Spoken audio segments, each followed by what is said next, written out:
Before we get into the story, leave a comment and let us know what city you're watching from. And don't forget to rate the story from 0 to 10 at the end. Enjoy the story. The glass tower stretched 30 floors into the Manhattan skyline, its mirrored surface reflecting clouds that drifted lazily across the morning sun. Inside, the executive suite of Whitmore Industries hummed with quiet efficiency. Assistants moved soundlessly across marble floors, their heels clicking in perfect rhythm with the ticking of an antique clock mounted above the mahogany reception desk. Everything here screamed money, power, and the kind of success most people only dreamed about from behind their laptop screens in cramped apartments. Madison Hayes stood in the elevator, watching the floor numbers climb with a speed that matched her racing pulse. 23, 24, 25. Her palms were damp despite the Arctic air conditioning, and she clutched her worn leather portfolio so tightly her knuckles had gone white. She'd borrowed the navy blazer from her roommate, paired it with her only decent pencil skirt, and spent an hour that morning trying to tame her auburn hair into something resembling professional elegance. The result was adequate at best, but it would have to do. This interview was everything. Her last chance, really, after 6 months of rejections, overdue rent notices piling up on her kitchen counter, and the humiliating reality of moving back in with her mother if this didn't work out. Madison had a journalism degree from a state school, 3 years of experience writing for a struggling online magazine that paid in exposure rather than actual dollars, and exactly $217 in her checking account. She needed this job like she needed oxygen. The elevator dinged. 30th floor. Madison stepped out into a reception area that looked like it had been designed by someone who thought regular people were too poor to appreciate beauty. Floor-to-ceiling windows offered a view of Central Park, the trees below looking like miniature green sculptures.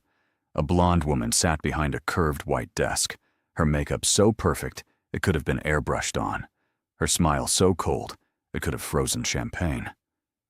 "Madison Hayes, I'm here for the junior editor position." Madison's voice came out steadier than she felt, which she counted as a small victory. The receptionist barely glanced up from her computer screen. "Mr. Whitmore's running behind. Take a seat." Madison perched on the edge of a leather chair that probably cost more than her entire year's rent, and tried not to think about all the ways this could go wrong. She'd researched Carter Whitmore obsessively over the past week. 32 years old, CEO of a media empire he'd inherited from his father, and somehow managed not to destroy. Known for being brilliant, ruthless, and according to several anonymous Glassdoor reviews, an absolute nightmare to work for. The kind of man who fired people for breathing too loudly near his office. "He'll see you now."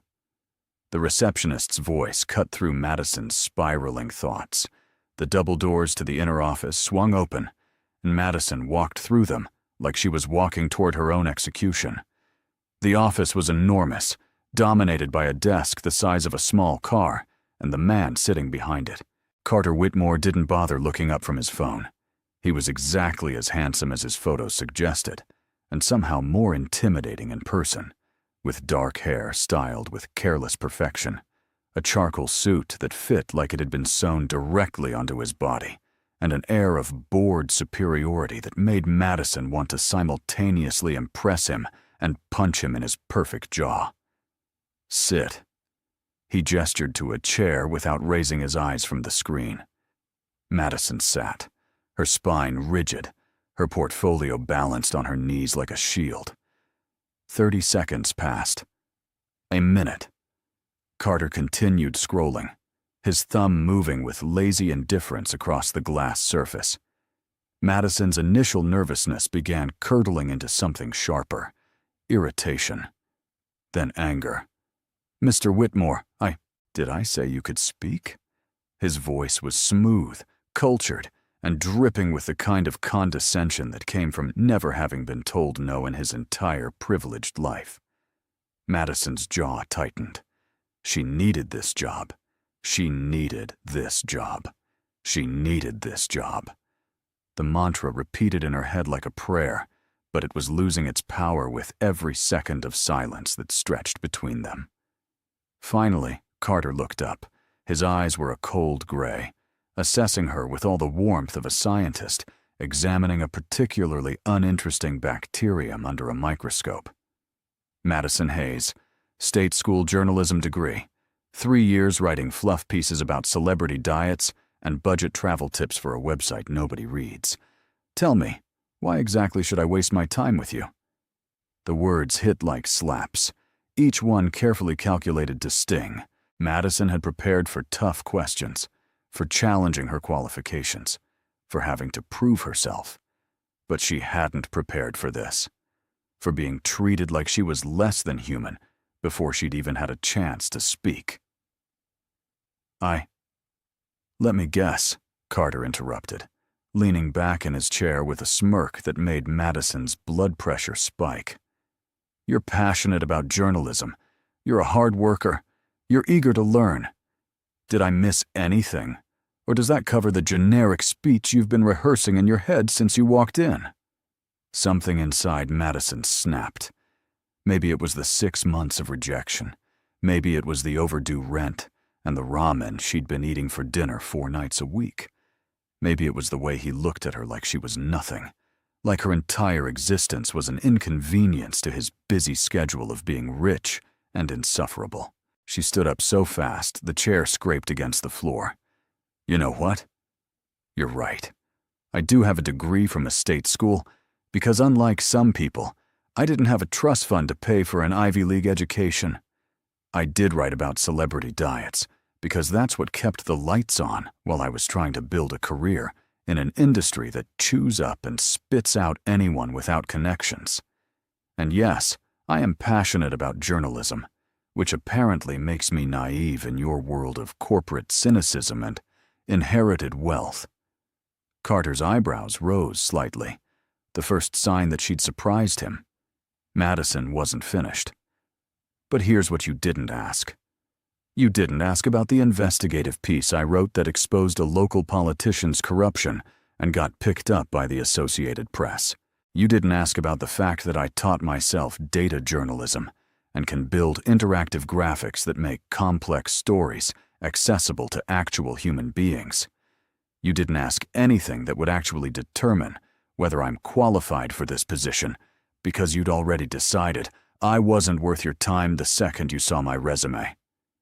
Her hand moved before her brain could stop it. The slap connected of Carter's cheek with a crack that echoed through the cavernous office like a gunshot. For a moment, the entire world seemed to freeze. Madison stared at her own hand, as if it belonged to someone else, her palm stinging from the impact. Carter Whitmore sat motionless, his head turned slightly from the force of the slap, a red handprint blooming across his left cheek like a brand. The only sound was the quiet hum of the air conditioning and Madison's ragged breathing. Oh God. Oh God. What had she done? Madison's survival instincts finally kicked in. She grabbed her portfolio and spun toward the door, her heels catching on the expensive carpet in her haste to escape before security arrived to escort her out. Or before the police arrived to arrest her for assault. Could you go to jail for slapping a billionaire? Probably. Rich people had lawyers for things like this. She'd made it 3 steps when Carter's voice stopped her cold. Wait. Madison froze, her hand on the door handle, her heart hammering so hard she could feel it in her throat. She turned slowly, expecting to see fury on his face. Instead, Carter was touching his cheek with an expression of something that looked almost like wonder, or maybe amusement. It was hard to tell with his face half hidden behind his hand. Nobody, he said slowly, lowering his hand to reveal a smile that transformed his entire face from coldly handsome to devastatingly attractive, has ever slapped me before. Madison swallowed hard. I'm so sorry. I don't know what came over me. That was completely unprofessional, and Sit down. I should really, Miss Hayes. Sit down. This time his voice carried a note of command that made her legs move before her brain could override them. Madison sank back into the chair, clutching her portfolio like it might shield her from whatever was about to happen. Carter leaned forward, his elbows on the desk, his gray eyes now bright with something that looked disturbingly like interest. "Tell me about the corruption story." Madison blinked. "I'm sorry, what?" "The politician." "The investigation. You said it got picked up by the AP. Tell me about it." Her brain scrambled to switch gears from panic to professional. It was a city councilman in my hometown. I noticed discrepancies in public records, followed the money trail, found out he was funneling taxpayer funds into his brother's construction company. It took me 4 months of digging through documents and interviewing sources, but I had enough evidence to prove it. And the data journalism skills? Self-taught. I took online courses, practiced with public data sets, learned Python and R for analysis. Modern journalism isn't just about writing anymore. You need to be able to tell stories with numbers, make information visual and engaging. Carter nodded slowly, his fingers steepled beneath his chin. "How would you feel about a different position than the one you applied for?" Madison's stomach dropped. Here it came, the part where he had her blacklisted from every media company in the city. "Listen, Mr. Whitmore, I really am sorry about the slap. I was completely out of line and I need a fiancé." Madison's mouth opened, closed, opened again. No words came out. "Not a real one," Carter continued, as if he'd just asked her about her thoughts on the weather, rather than dropped an absolutely insane statement into the conversation. "A fake one, for appearances. 6 months, maybe less if things work out according to plan. You'd attend events with me, play the part of the devoted partner, convince my board of directors and various business associates that I'm a stable, committed man, ready to take over my father's company permanently." "You're joking." Madison finally found her voice, though it came out as barely more than a whisper. "Do I look like I'm joking?" Carter's expression was deadly serious now, all traces of amusement gone. "My board thinks I'm too young and too reckless to run this company without supervision. They want to see maturity, stability, a man who's settled down and ready to put the company first. My father's will stipulates that I have to maintain the board's confidence, or they can vote to install an outside CEO. I've spent the last 4 years building this company into something more than just my father's legacy, and I'm not about to let a bunch of old men in suits take it away because they think I party too much and date too many models." Madison's head was spinning. This couldn't be real. Things like this didn't happen to girls from Ohio with state school degrees and $200 in their checking account. Why me? You could hire any actress, any model, anyone who's actually trained to play a part like this. Because actresses and models talk to tabloids, because people in my circle would see through a professional in seconds, because— Carter paused, something flickering across his face that might have been respect. "Because someone who's brave enough or stupid enough to slap me in my own office is someone who might actually be able to pull this off." "You're real, Miss Hayes. Refreshingly, brutally real. And that's exactly what I need. This is insane. This is business. I'm offering you a contract. 6 months, playing the role of my fiancé. In return, you'll receive a salary of $15,000 a month, a fully furnished apartment in a building I own, a wardrobe appropriate for someone in my social circle, and at the end of the 6 months, a glowing recommendation and enough connections in the media industry to write your own ticket anywhere you want to go." Madison did the math in her head. $15,000 a month for 6 months. $90,000. That was more money than she'd made in the past 3 years combined. That was paying off her student loans, building a savings account, never having to eat ramen for dinner. Again, money. "And if I say no?" Carter shrugged, leaning back in his chair. "Then you walk out that door and we both forget this conversation ever happened. Though I should mention that I tend to hold grudges. and my memory is excellent when it comes to people who've assaulted me in my own office. That's blackmail. That's motivation." His smile was sharp as broken glass. "What's it going to be, Miss Hayes? 6 months of pretending to love me? Or 6 more months of rejection letters and instant ramen?" Madison's mind raced. This was crazy. Completely, utterly insane. Fake relationships only happened in movies and romance novels, not in real life. Not to real people. And yet here was Carter Whitmore, billionaire CEO, offering her more money than she'd ever dreamed of to essentially be an actress in his corporate theater production. She thought about her overdue rent, about the calls from her mother asking when she was going to give up and come home, about the journalism career she'd worked so hard for, slipping through her fingers like sand, about the fact that in about 3 weeks she'd be sleeping on her childhood bed, surrounded by posters of boy bands she'd loved in high school, her dreams of being a real journalist, nothing but a punchline at family dinners. "I want $20,000 a month," Madison heard herself say, "and a contract that specifies exactly what's required of me, with boundaries clearly defined. And if you try anything inappropriate, the deal's off and I keep whatever money I've earned up to that point." Carter's smile widened. "Counteroffer, $18,000 a month, contract with clearly defined boundaries. Anything inappropriate, as you put it, requires mutual consent. And you'll find that I'm many things, Miss Hayes, but a predator isn't one of them. This is a business arrangement, nothing more." Madison extended her hand across the desk, her heart pounding so hard she felt dizzy. "Deal." Carter's hand closed around hers, warm and firm, and somehow sending an electric current up her arm that she absolutely refused to acknowledge. "Welcome aboard, Fiancée. Try not to slap me again in public. The media would have a field day." The contract arrived at Madison's apartment by courier the next morning, delivered by a man in a suit so expensive it probably cost more than her entire wardrobe. She signed for it, closed the door, and stood in the middle of her tiny studio, staring at the thick manila envelope like it might explode. Her roommate, Claire, emerged from behind the divider that separated their sleeping areas, wrapped in a bathrobe with her hair in a messy bun.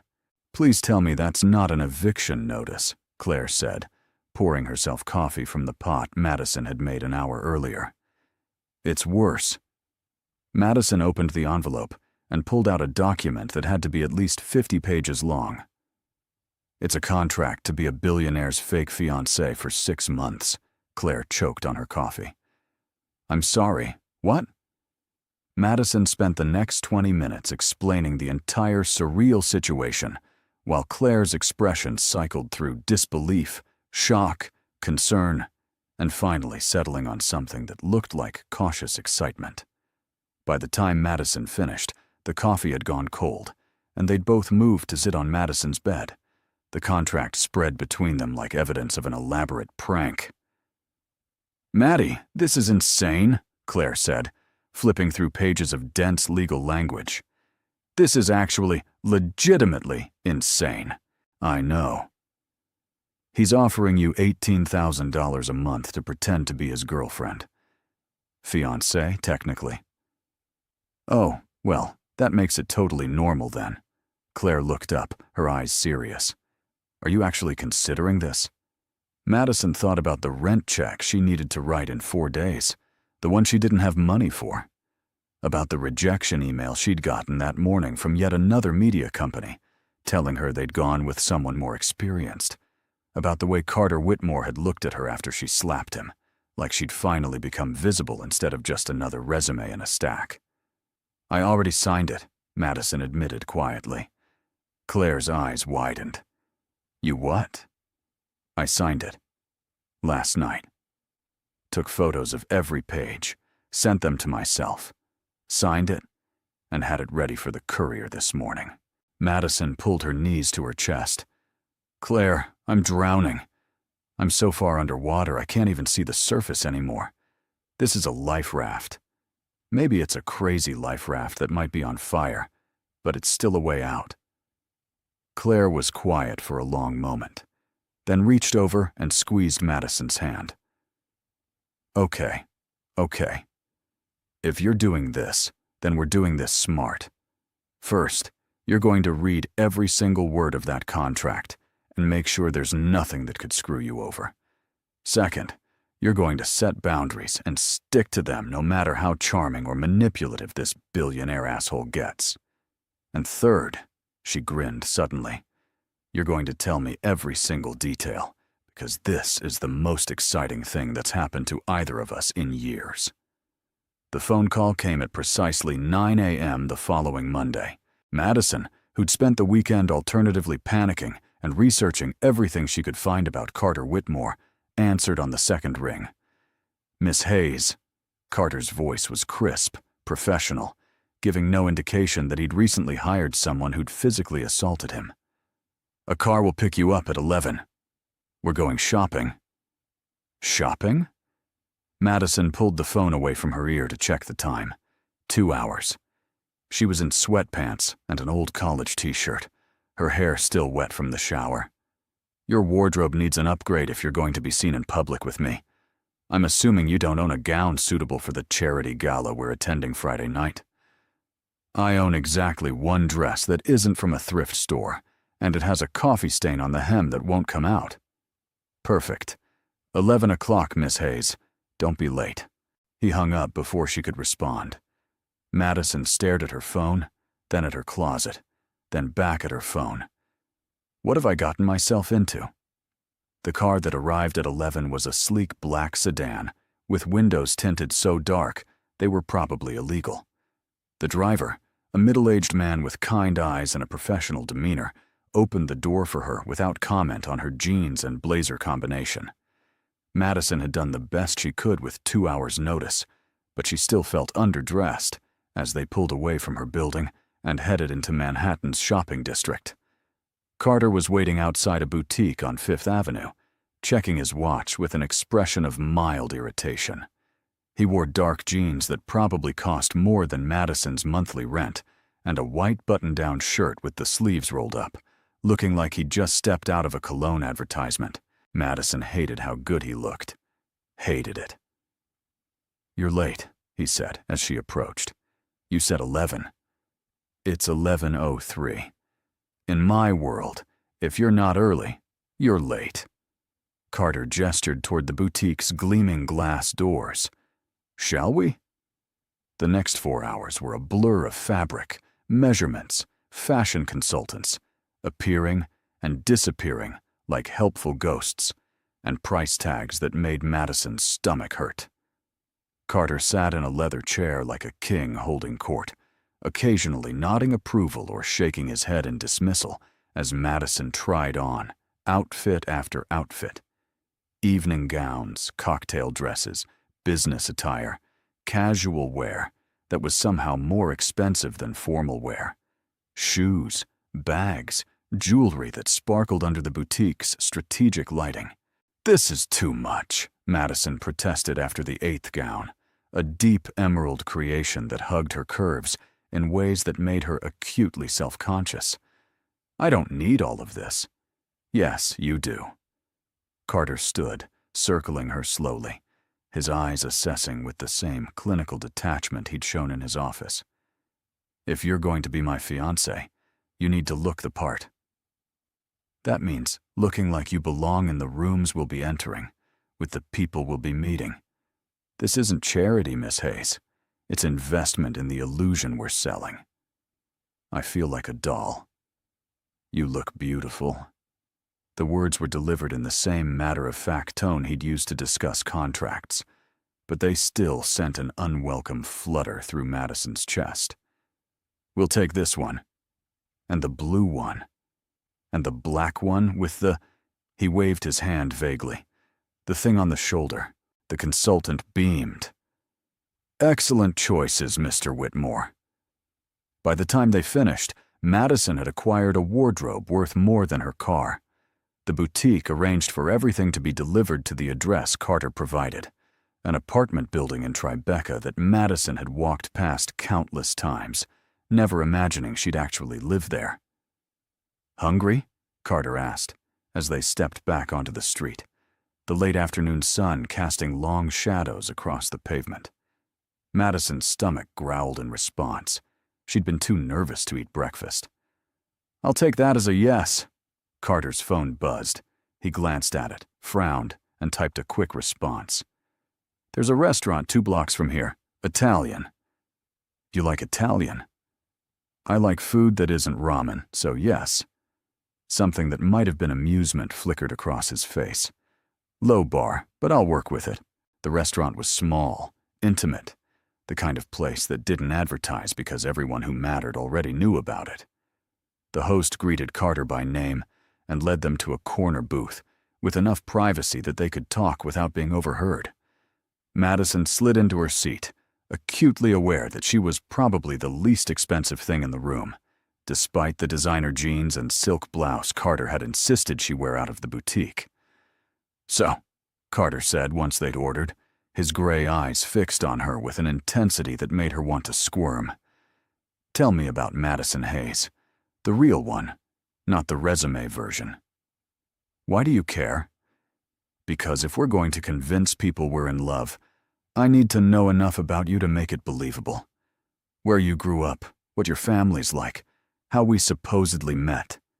The details are what make or break a good story." Madison took a sip of water, buying time. "I grew up in a small town in Ohio. My mom's a teacher. My dad left when I was 8. I have one younger brother who's in the military. I came to New York 5 years ago because I thought I could make it as a journalist if I just worked hard enough." She laughed, the sound bitter. "Turns out hard work isn't always enough." Carter nodded slowly. "And relationships? Anyone I need to know about? Ex-boyfriend, who might sell our fake engagement story to the tabloids?" "No. My last relationship ended 2 years ago. He wanted me to move back to Ohio with him. I wanted to stay in New York. We wanted different things." Madison paused. "What about you? How do we explain your sudden engagement to someone nobody's ever heard of?" "We tell them the truth, mostly. You came to interview for a position at my company. I was impressed by your intelligence and your fire. We started talking. One thing led to another, and I realized I'd found someone real in a city full of fakes and social climbers. It's close enough to the truth that it'll be easy to remember. Except the part where I slapped you." Carter's lips curved into that dangerous smile. "Especially that part. Though maybe we keep that detail between us." Their food arrived, and they ate in relative silence, the weight of what they were about to do settling over both of them. Madison pushed pasta around her plate, her appetite fading as reality set in. In 3 days, she'd be attending a charity gala as Carter Whitmore's fiancée.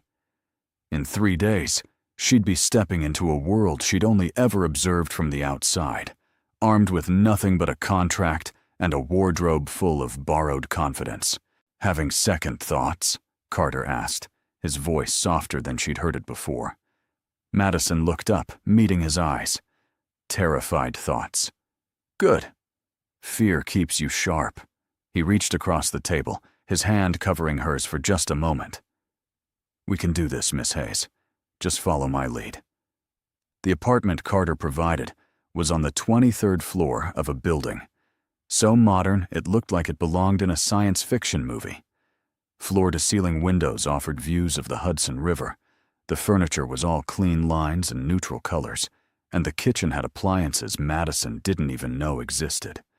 She walked through it in a daze, touching surfaces like she was afraid they might disappear if she pressed too hard. "This is mine?" she asked the building manager who'd given her the keys and the security codes, and about 15 minutes of instructions she'd mostly forgotten. "For the duration of your lease agreement with Mr. Whitmore, yes. If you need anything, maintenance is available 24 hours a day. The concierge can help with dry cleaning, restaurant reservations, or any other services you might require." Services she might require? Madison almost laughed. A week ago, The most luxurious service she'd used was the laundromat's wash and fold option. Now she had a concierge. The manager left, and Madison stood in the center of the living room, slowly turning in a circle. The silence was different here. In her old studio, she could hear Claire's breathing through the thin divider, could hear the couple upstairs arguing, could hear traffic and sirens, and the constant hum of the city pushing its way through inadequate windows. Here, the silence was thick, expensive, the kind that came from proper insulation and architectural design that cost more per square foot than most people made in a year. Her phone buzzed. A text from Carter. "Gala is Friday. Car will pick you up at 6. Wear the emerald dress and practice your smile. You'll need it." Madison looked at herself in the reflection of the darkened TV screen, practiced smiling. It felt fake, forced, like a mask she was learning to wear. She tried again, thinking about things that genuinely made her happy. Her brother's laugh, the first snowfall of winter. The moment when a story she was writing finally clicked into place. The smile that appeared this time was softer, more real. Her phone buzzed again. This time it was Claire. "OMG, I need details. Is the apartment amazing? Have you jumped on the bed yet? Is there a doorman? Tell me everything."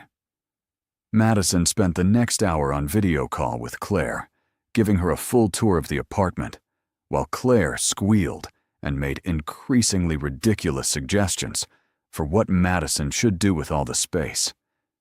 By the time they hung up, Madison felt a little more grounded, a little less like she'd been dropped into someone else's life by accident. The next 3 days passed in a blur of preparation. A stylist arrived to discuss hair and makeup for the gala. A media consultant spent 4 hours coaching Madison on how to handle questions from reporters, what to say, what not to say, how to deflect without seeming rude. Carter's assistant, a terrifyingly efficient woman named Patricia, delivered a thick packet of information about the other attendees at the gala, who they were, what companies they ran, what charitable causes they supported, who was sleeping with whom, and who was feuding with whom, and basically a crash course in the social dynamics of Manhattan's elite. Madison studied the packet like she was cramming for a final exam. She made flashcards.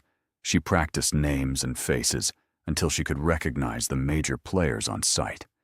She read every article she could find about charity galas, about how to navigate high society events, about the kind of small talk that seemed meaningless, but was actually a delicate dance of power and positioning. By Thursday night, she felt like she'd learned an entirely new language and was about to take a test in it without a dictionary. Friday arrived with the kind of beautiful weather that seemed designed to mock Madison's internal panic. The stylist returned at 3, armed with an arsenal of beauty products and a confidence that Madison desperately wished she could borrow. By 5:30, Madison barely recognized herself in the mirror. Her hair fell in soft waves over her shoulders. Her makeup was subtle, but somehow made her eyes look twice their normal size, and the emerald dress fit like it had been designed specifically for her body. "You look stunning," the stylist said, packing up her supplies. "Mr. Whitmore is a lucky man." "It's not," Madison started, then stopped. Right. It was real now, or at least it had to look real. "Thank you." The car arrived at precisely 6 o'clock. Madison grabbed her clutch, a small silver thing that barely held her phone and lipstick, and headed downstairs, her heels clicking against the marble floor of the lobby. The doorman nodded respectfully as she passed, and Madison felt like she was play-acting. Like any second, someone would call out that there'd been a mistake, that girls from Ohio didn't get to wear emerald gowns and ride in black sedans to charity galas. Carter was already in the car when she slid into the back seat. He looked devastating in a tuxedo, his hair perfectly styled, his expression unreadable as his eyes swept over her. "You clean up well, Miss Hayes. You're not so bad yourself, Mr. Whitmore." Madison was proud of how steady her voice sounded, how she managed to meet his gaze without flinching. "Ready for this?" "Absolutely not." Carter's lips twitched. Honesty. I appreciate that. Just remember what Patricia told you. Smile. Be charming. Let me handle the difficult questions. And for God's sake, don't slap anyone. That was one time, Madison muttered. One time that got you into this situation. I'd say it was pretty memorable. The gala was being held at a museum on the Upper East Side, the kind of building that looked like a Greek temple and probably had more security than a small nation. As the car pulled up to the red carpet, there was an actual red carpet, Madison noted with a surge of panic. She could see camera flashes, reporters calling out questions, beautiful people in beautiful clothes streaming through the entrance like a river of silk and diamonds. Last chance to back out, Carter said quietly. Madison took a deep breath. I signed a contract. I keep my word. Good. Carter's hand found hers, warm and solid. Then let's give them a show. The door opened. Sound rushed in, cameras clicking, voices calling, music drifting from inside the museum. Carter stepped out first, then turned back to offer Madison his hand. She took it, letting him help her out of the car with a grace she didn't feel. The cameras immediately swiveled toward them, and Madison did what Patricia had taught her. Smiled, stood close to Carter, let him guide her with a hand at the small of her back. Mr. Whitmore. Mr. Whitmore, who's your date? Carter. Over here. Give us a smile. Is this your girlfriend? How long have you been together? Carter stopped, turning toward the cameras with the easy confidence of someone who'd been doing this his entire life. He pulled Madison closer, his arms sliding around her waist in a gesture that looked natural, possessive, real. Everyone, I'd like you to meet Madison Hayes, my fiancée. The cameras exploded in a frenzy of flashes and shouted questions. Madison's smile froze on her face. Fiancé. He'd said fiancé. To the press. To cameras that were recording every word, every expression, every moment of this absolutely insane situation she'd agreed to. How did you propose? When's the wedding? Madison, how does it feel to be engaged to one of New York's most eligible bachelors? Carter leaned down, his lips brushing her ear in a gesture that would look intimate to anyone watching. Breathe, he whispered. You're doing fine.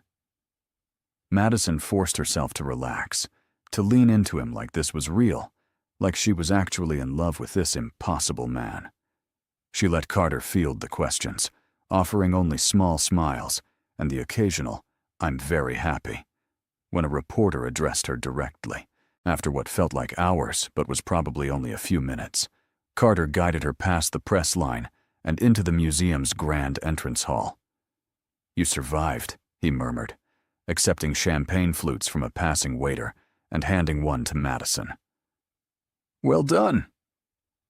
Madison took a large gulp of champagne, ignoring the looks from nearby guests who were sipping their drinks with considerably more restraint.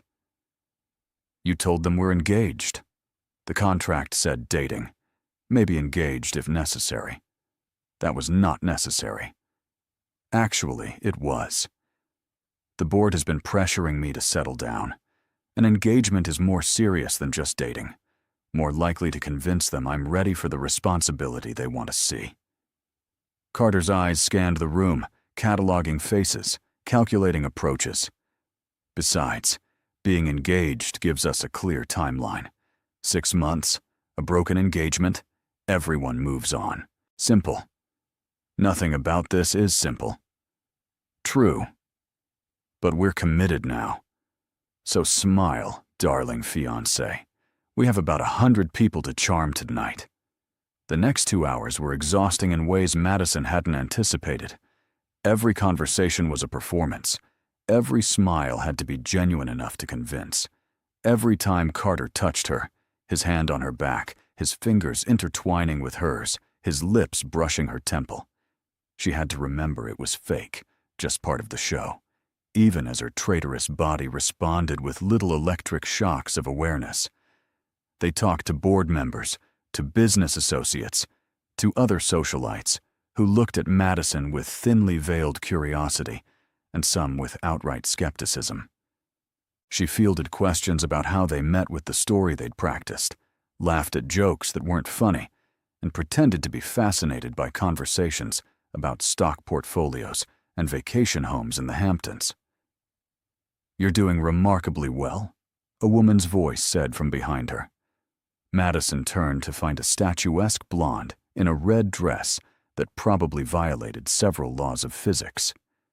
"I'm Victoria Sterling, old friend of Carter's." The way she said "old friend" made it clear she meant something more. Madison's journalist instincts kicked in immediately, reading the possessive body language, the way Victoria's eyes tracked Carter across the room. "Madison Hayes. Nice to meet you." Madison extended her hand, which Victoria took with a grip just firm enough to be a challenge. "So you're the mystery woman who finally captured Carter's attention. I have to say, I'm surprised. You're not his usual type."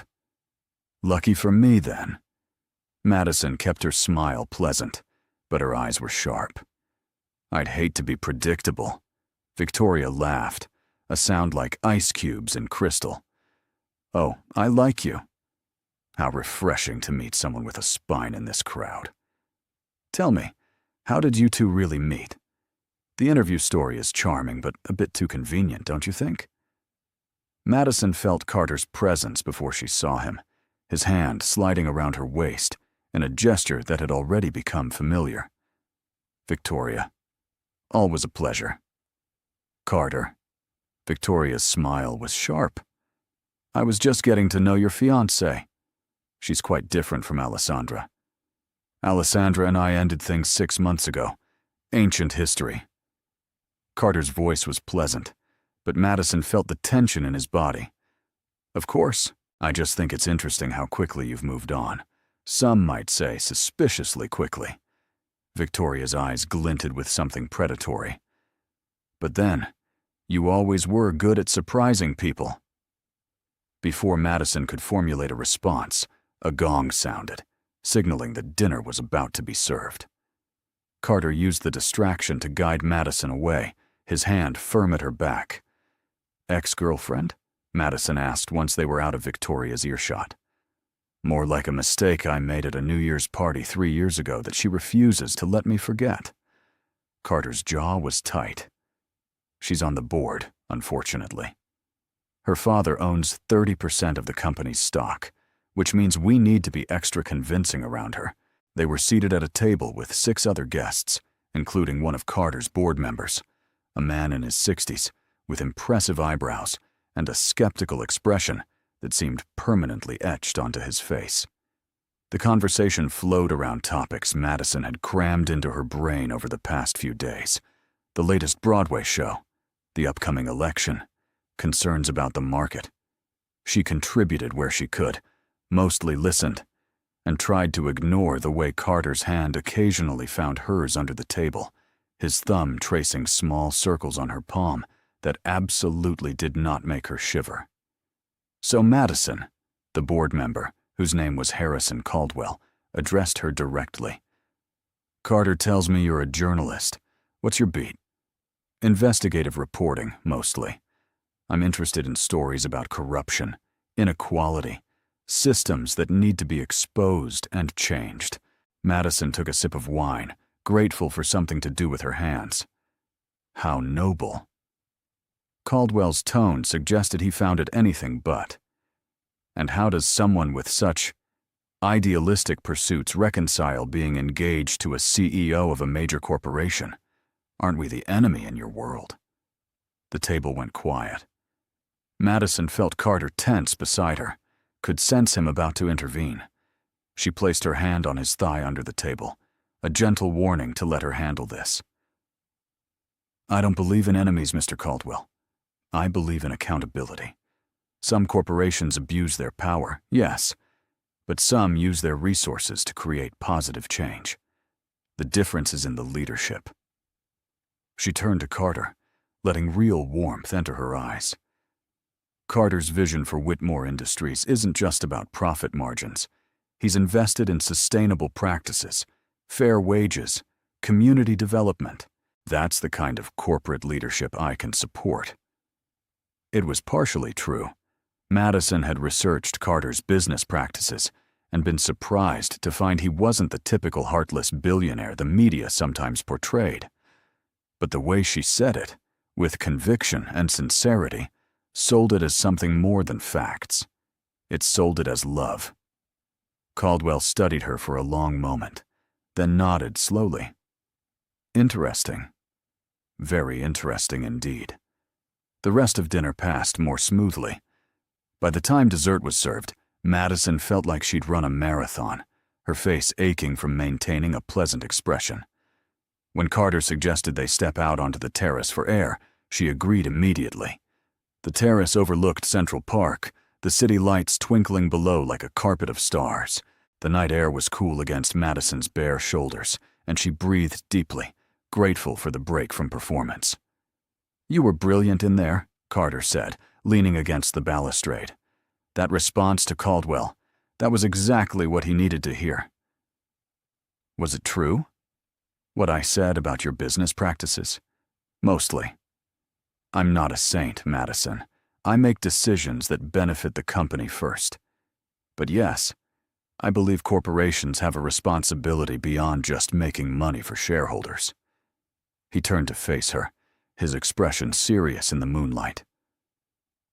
"Why do you ask?" "Because if I'm going to lie about being in love with you, I'd prefer if at least some of what I say has truth behind it. Makes it easier to sell." Carter moved closer, and Madison's breath caught. He was too close, close enough that she could smell his cologne, could see the flecks of lighter gray in his eyes. And what if it's not all lies? "What?" Madison's voice came out as barely a whisper. "What if I'm not entirely pretending?" His hand came up to cup her face, his thumb tracing her cheekbone with a gentleness that seemed at odds with everything she knew about him. "What if this arrangement is becoming more complicated than either of us intended?" Madison's heart hammered. This was the champagne talking, or the moonlight, or the stress of the evening. It wasn't real. It couldn't be real. "Carter, I know this is supposed to be fake, but you have to admit, there's something here. Some kind of chemistry that's going to make the next 6 months either very easy or very difficult." Madison stepped back, breaking the contact. "This is a business arrangement. That's all it can be." "Of course." Carter's expression shuddered, the wall coming back up. "You're right. I apologize. The evening has been longer than expected. We should probably make an appearance for a few more minutes. Then I'll have the car take you home." They returned to the gala, but something had shifted. The touches felt more careful now, more calculated. The smiles were more forced. By the time they left an hour later, Madison's head was pounding and her feet ached from the heels. In the car, they sat in silence, the city passing by the windows in streams of light. Carter was on his phone, typing messages with quick, efficient movements. Madison stared out the window, her mind replaying the conversation on the terrace, analyzing every word, every look, trying to understand what had just happened. When the car pulled up to her building, Carter finally looked up. "You did well tonight. Really well. The board will be pleased."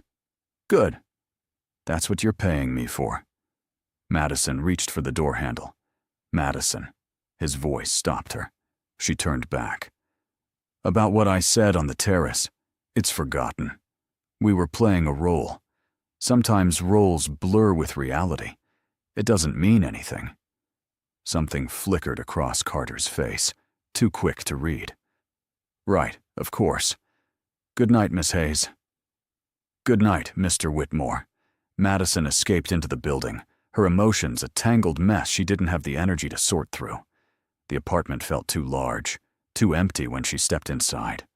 She kicked off the heels, unzipped the dress, and stood in the bathroom in her underwear, staring at her reflection. The woman looking back at her was flawless. Professional makeup, perfect hair, the kind of beauty that came from expensive stylists and good lighting. But underneath, Madison could see the truth.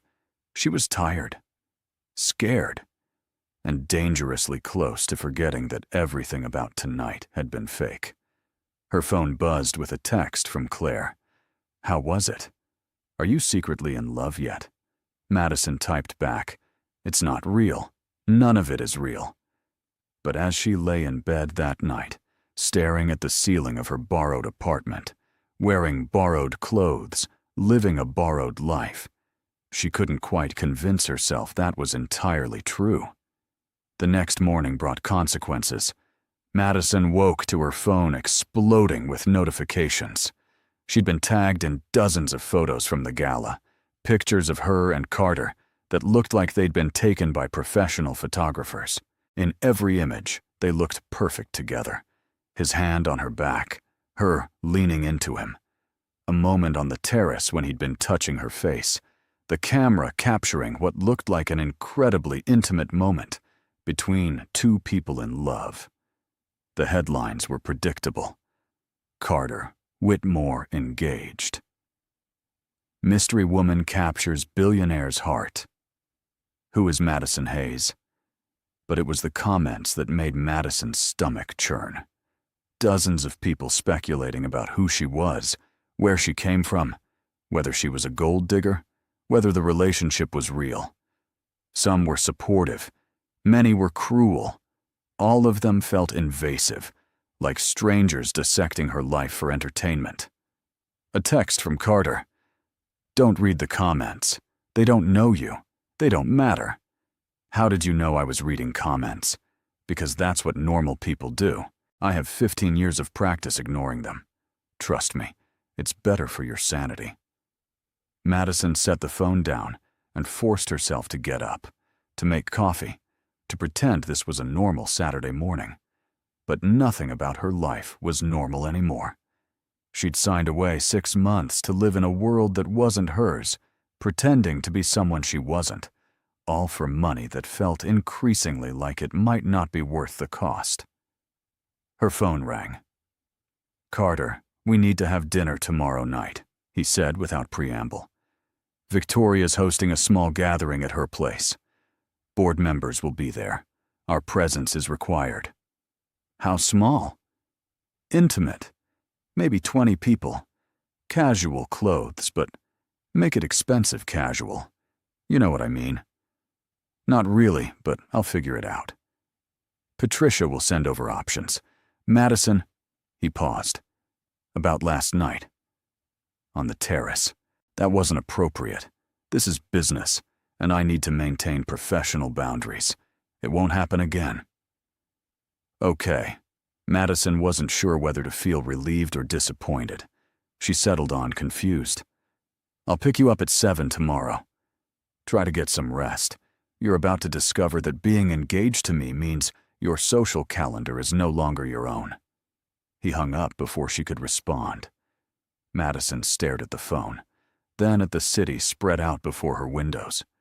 She'd wanted a different life, wanted to escape the cycle of rejection and failure that had defined her past year.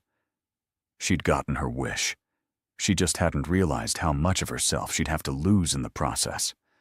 Victoria Sterling's penthouse was exactly what Madison expected. All glass and steel and modern art that probably cost more than Madison's childhood home. The gathering was already in full swing when Carter and Madison arrived, fashionably late, in a way that seemed calculated to make an entrance. Madison wore designer jeans that fit like a second skin, paired with a silk blouse and heels that added 3 inches to her height. Expensive, casual, just like Carter had requested. "Remember," Carter murmured as they rode the elevator to the top floor, "Victoria's going to try to get under your skin. Don't let her. We just need to make it through tonight. Show the board we're stable and committed, and we can go home." Why do I feel like I'm about to walk into a battlefield? Because you are. High society is all about subtle warfare. Carter's hand found the small of her back as the elevator doors opened. Just stay close to me." Victoria greeted them at the door, with a smile that didn't reach her eyes. "Carter, Madison, so glad you could make it. Come in, come in. Everyone's dying to meet the woman who finally tamed our bachelor." The apartment was filled with the same crowd from the gala, plus a few faces Madison didn't recognize. She accepted a glass of wine from a server and let Carter guide her through the room, making small talk, laughing at jokes, playing the role of devoted fiancé. It was getting easier, she realized. The smiles came more naturally now. The touches didn't feel as foreign. She was adapting to the performance, learning the rhythms of this strange new dance. "So, Madison," Victoria appeared at her elbow when Carter was pulled away by Harrison Caldwell for what looked like a serious business discussion. "Tell me, how does it feel to go from unknown journalist to Billionaire's fiancé practically overnight?" Madison turned to face her, keeping her expression pleasant. "It feels surreal, honestly. But Carter and I connected on a level that transcended our different backgrounds. Sometimes love doesn't follow a logical timeline." "Love. How quaint." Victoria sipped her martini. "You know, Carter has dated a lot of women. Models, actresses, heiresses. Women who understand his world. I'm just curious what makes you different. Maybe the fact that I don't come from his world is exactly what makes me right for him." Madison met Victoria's gaze steadily. He has plenty of people who tell him what he wants to hear. Maybe he needed someone who'd tell him the truth. "Is that what you do? Tell him the truth?" Victoria's smile sharpened. "Or do you tell him whatever you think will keep you in designer clothes and penthouses?" Madison felt her temper flare, the same anger that had led to slapping Carter in his office. She took a breath, forced it down. "I don't expect you to understand my relationship with Carter. You don't know me, and you clearly have your own history with him. But I'm not going anywhere, Victoria. So you can either accept that, or you can keep trying to undermine me and fail. Your choice." For a moment, something like respect flickered in Victoria's eyes. Then it was gone, replaced by her usual cold amusement. "Maybe you're not as naive as I thought. We'll see how long you last." She glided away, leaving Madison alone near the window. Madison's hands were shaking slightly, adrenaline coursing through her system from the confrontation. She'd stood up to Victoria, hadn't let herself be intimidated. But the encounter left her unsettled, reminded her that this world had rules she was still learning. Predators she hadn't learned to recognize yet. "Everything okay?" Carter appeared beside her, his eyes searching her face. "Victoria and I had a chat. She's not subtle about her dislike. She's not subtle about anything. It's one of her more exhausting qualities." Carter's hand found hers, squeezing gently. "You handled her well. I was watching. You were supposed to be talking to Caldwell. I can do both. Multitasking is a crucial CEO skill." His thumb traced circles on her palm again, that gesture that seemed to short-circuit her brain. "Come on. There's someone I want you to meet."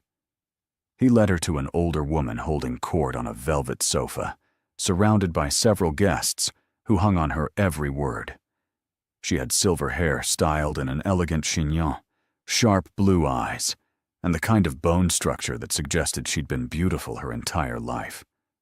"Madison, this is Eleanor Whitmore, my grandmother." Madison's brain stuttered. "Your grandmother?" I thought. The packet Patricia gave me said that my father was an only child who built the business from nothing. True. Eleanor is my mother's mother. She and my father despised each other, but she's been a force in New York society for 40 years. And she insisted on meeting you." Carter's expression was unreadable. Eleanor extended a hand, adorned with rings, that probably had their own insurance policies. "So you're the girl who captured my grandson's attention. Sit down, dear. Let me look at you properly." Madison sat, acutely aware of being assessed by someone who'd probably seen every type of social climber and gold digger that New York had to offer.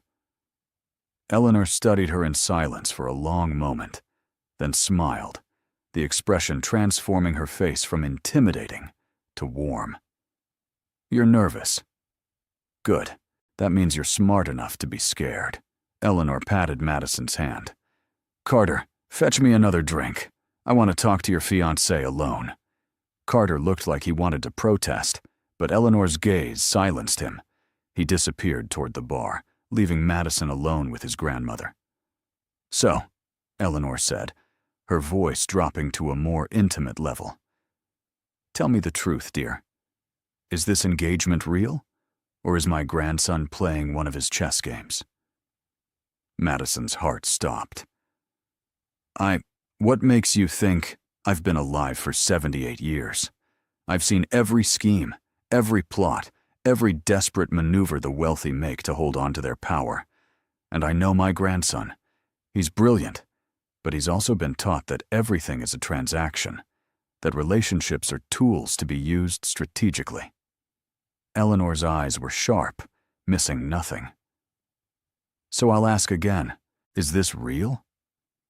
Madison made a split-second decision. Something about Eleanor's directness, her obvious intelligence, made lying seem pointless.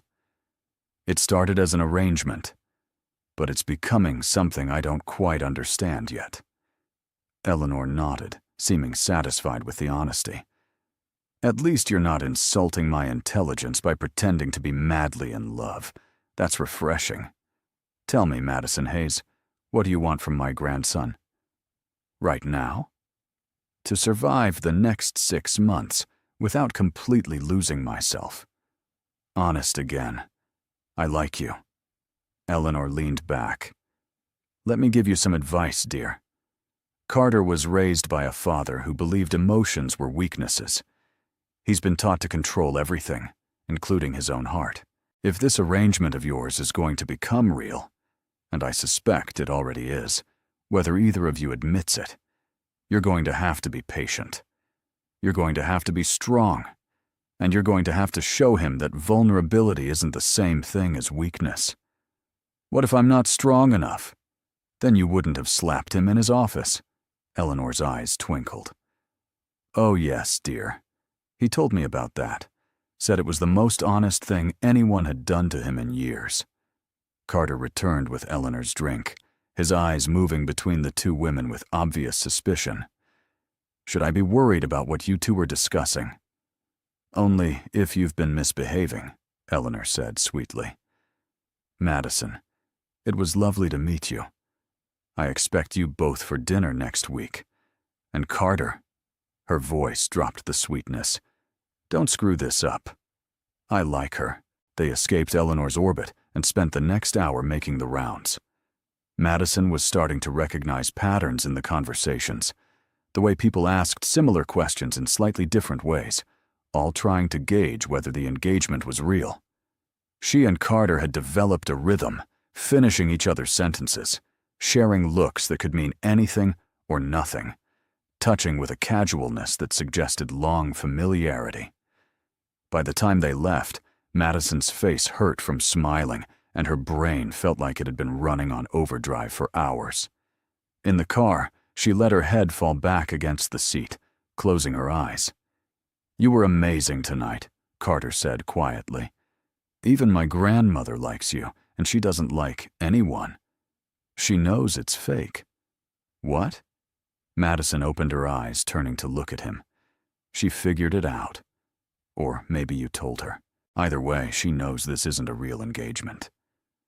Carter was quiet for a moment. "And what did you tell her?" "The truth. That it started as an arrangement, and now I don't know what it is." "And that's the truth? You don't know what this is?" Madison met his gaze, saw something vulnerable in his eyes that he usually kept hidden. "Do you?" The moment stretched between them, tension and possibility, and something that felt dangerously close to real emotion. Carter leaned closer, his hand coming up to cup her face, in that gesture that was becoming familiar. Madison. Mr. Whitmore, we've arrived at Miss Hayes's building. The driver's voice cut through the moment. Carter pulled back, the wall slamming back into place. Right, of course. Good night, Madison. I'll text you about Eleanor's dinner. Madison climbed out of the car, feeling like she'd just stepped away from the edge of a cliff. She stood on the sidewalk and watched the car pull away, her heart still racing, her mind still replaying the almost kiss that had been interrupted. Upstairs, she found Claire waiting in her apartment. Madison had given her a key after moving in.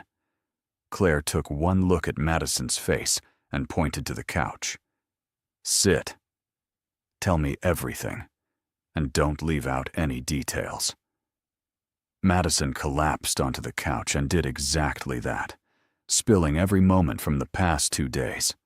The gala, the photos, Victoria's hostility, Eleanor's perceptiveness, the moments in the car when the lines between fake and real kept blurring. Maddie, Claire said when she finished, I think you're in trouble. I know. No, I mean real trouble. You're falling for him. I'm not. Yes, you are. And unless I'm reading this completely wrong, he's falling for you too. Which means this arrangement that was supposed to be simple and businesslike is about to get very, very complicated. Madison buried her face in her hands. What do I do? You have 2 choices. You can pull back, maintain professional distance, survive the 6 months, and walk away. Or, Claire paused significantly, you can lean into it. See where this goes. Maybe this fake relationship becomes a real one. That wasn't part of the deal. Maddie, when have you ever cared about doing things the way they're supposed to be done? You slapped a billionaire in his own office. You're clearly not someone who follows the expected path. The weeks that followed fell into a strange rhythm. Madison attended events with Carter 3 or 4 times a week. Charity dinners, business functions, Broadway opening nights, art gallery exhibitions. Each event was another performance, another opportunity to convince the world they were in love. And with each event, the performance felt less like acting and more like something real. They had dinner at Eleanor's townhouse on a rainy Tuesday. The older woman spent 3 hours grilling them both on everything from politics to their favorite books, clearly trying to determine if they were actually compatible beneath the surface arrangement. By the end of the night, she seemed cautiously optimistic, which Carter said was the equivalent of Eleanor giving her enthusiastic blessing. Madison's days were split between preparing for evening events and trying to maintain some semblance of her actual career. She'd pitched several investigative pieces to various publications, trading on her new connections to access information she never could have gotten before. The journalism world was taking her more seriously now that she was engaged to Carter Whitmore, which felt both useful and vaguely dirty. She was using him to advance her career, even if he'd essentially hired her to do exactly that. The apartment remained surreal.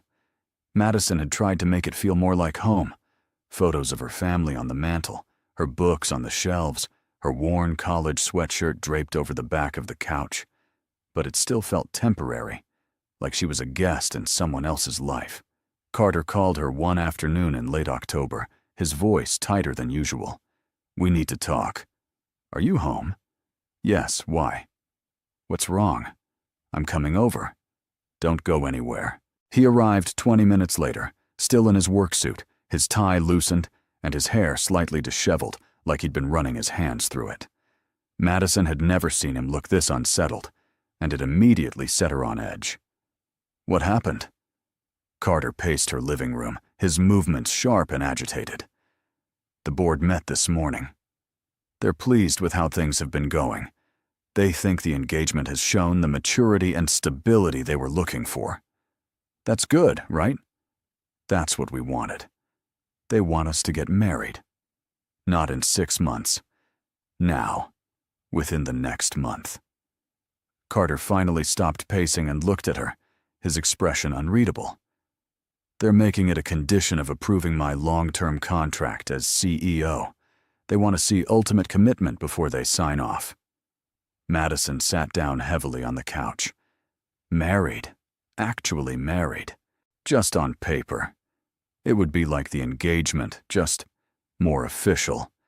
We'd get a prenup that specifies everything, including an exit clause after a year. You'd get double your current monthly payment. After the year, we'd divorce quietly.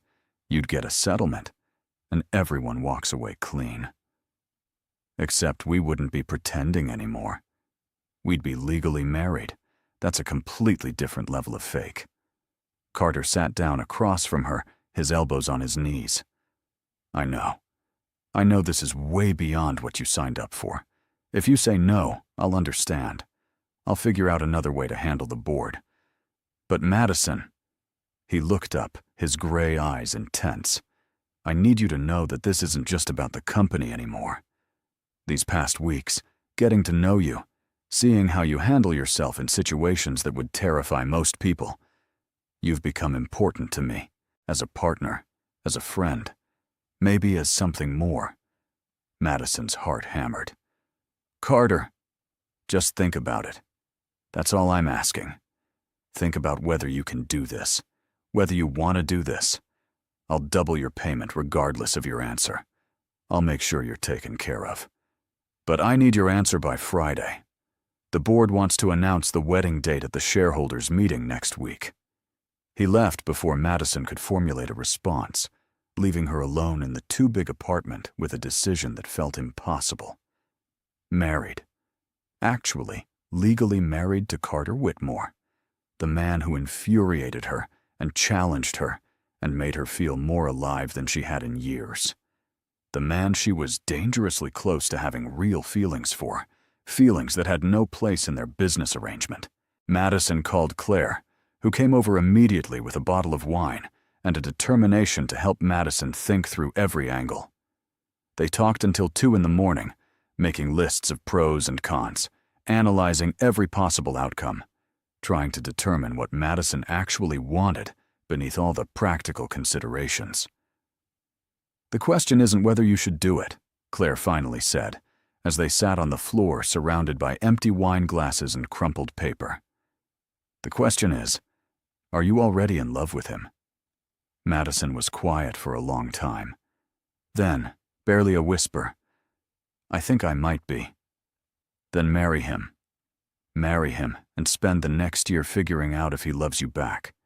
If he does, maybe this fake marriage becomes real. If he doesn't, you walk away with enough money to start over anywhere you want. Either way, you'll know. And isn't knowing better than spending the rest of your life wondering what if? Madison texted Carter the next morning. We need to talk. Can you come over? He arrived within an hour, looking like he hadn't slept. Madison gestured for him to sit, then took a breath. I'll do it. I'll marry you. But I have conditions. Name them. First, the prenup has to protect both of us. I don't want people thinking I married you for money. Second, we maintain separate bedrooms. This might be legally real, but the physical aspects stay fake unless we both decide otherwise. Third, if at any point this becomes unbearable for either of us, we can end it early without penalty. And fourth, she paused, gathering courage. You have to promise to be honest with me about your feelings, about what you want, about whether this is really just business, or if there's something more happening here. Carter was quiet for a moment, then stood and crossed to where she sat. He knelt in front of her, taking her hands in his. I promise to be honest. And here's my first honest truth, Madison Hayes. I don't know what this is between us. I don't know if it's real, or if we're both just caught up in the performance. But I want to find out. Over the next year, I want us to figure out what's fake and what's real. Can you do that with me? Madison looked into his eyes and saw genuine vulnerability there, genuine uncertainty. Carter Whitmore, the man who controlled everything, was admitting he didn't have all the answers. That was more terrifying and more beautiful than anything else that had happened between them. Yes, I can do that. Carter smiled, the expression soft and real, and making him look years younger. Then let's get married, Miss Hayes. The wedding was planned with the same efficiency that characterized everything in Carter's world. A small ceremony at the plaza, just close family, and a few key board members. Eleanor helped Madison find a dress, a simple ivory sheath that was elegant without being overly bridal. Carter's assistant handled every detail with military precision. Madison's mother flew in from Ohio 2 days before the wedding, and the conversation that followed was one of the hardest of Madison's life. She couldn't tell her mother the truth. The contract had strict confidentiality clauses, so she had to maintain the fiction that this was a real, if rushed, engagement and wedding. Honey, are you sure about this? Her mother sat in Madison's apartment, looking around at the luxury with obvious discomfort. You've only known him for 2 months. That's so fast. I know, Mom. But when you know, right? The lie tasted bitter. Your father and I dated for 3 years before we got married, and look how that turned out. Her mother's face was sad. I just don't want you to rush into something because of other reasons. You don't need to marry rich to be successful, Madison. You're talented and smart, and this isn't about money, Mom. That part, at least, was partially true. It had started about money, but somewhere along the way, it had become about something else entirely. I care about Carter. He challenges me and sees me and makes me want to be better. Isn't that what matters? Her mother studied her for a long moment, then sighed. Just promise me you'll be careful. Rich men, powerful men, they're used to getting what they want. Don't lose yourself trying to be what he needs you to be. The words haunted Madison through the rehearsal dinner, through the sleepless night before the wedding, through the morning as stylists and makeup artists transformed her into someone who looked like she belonged in Carter's world. Claire was her only bridesmaid, stunning in a navy dress that matched Madison's old interview blazer, a private joke between them. Last chance to run, Claire whispered as they stood outside the ballroom where the ceremony would take place. Too late. I signed a contract. You signed a contract to pretend to be engaged.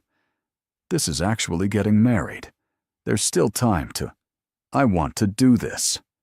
Madison surprised herself with how much she meant it. Fake or not, I want to see where this goes. The ceremony was beautiful in its simplicity. Carter stood at the altar in a perfect black tuxedo, his expression serious, as Madison walked down the aisle on her brother's arm. He'd flown in from his military base, still skeptical about the whole situation, but supportive in his protective older brother way. When Madison reached the altar, Carter took her hands, and she could feel them trembling slightly. He was nervous. The realization made her feel less alone in her own anxiety. The officiant spoke about love and commitment and partnership. Madison barely heard the words. She was too focused on Carter's face, on the way he was looking at her, like she was something precious and terrifying all at once. Do you, Carter James Whitmore, take Madison Ann Hayes to be your lawfully wedded wife? I do. His voice was steady, certain. And do you, Madison Ann Hayes, take Carter James Whitmore to be your lawfully wedded husband? Madison took a breath, thought about everything that had led to this moment, the slap in his office, the contract, the galas and the performances, and the moments when the fake started feeling real.